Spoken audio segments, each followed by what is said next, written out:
St. Columba. He was born of noble parents and often could be found as a child in prayer. This fulfilled many prophecies that had preceded his birth, that spoke of a man who would carry the faith of Jesus Christ beyond Ireland. From childhood, he was destined for the priesthood. He went to the monastery of St. Finian at Movilla, where he studied the art of copying and illuminating manuscripts, as well as receiving instruction in theology.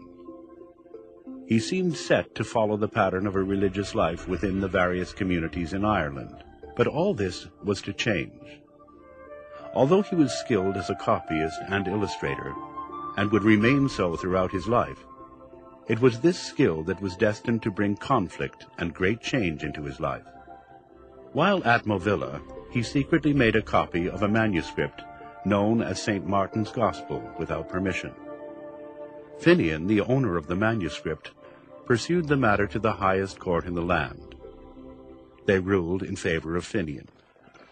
Columba refused to accept the decision, and the matter was ended by a battle between Columba's friends and clan and the king who had made the decision and his followers. This resulted in the slaughter of many thousands of men. Even though Columba won the battle, the High King of Ireland was not pleased with him.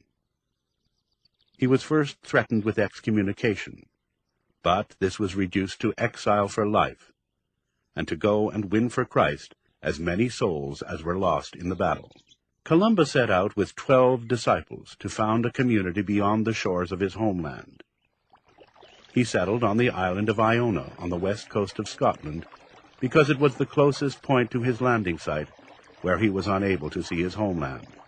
It was on this island that Columba was to begin his new life.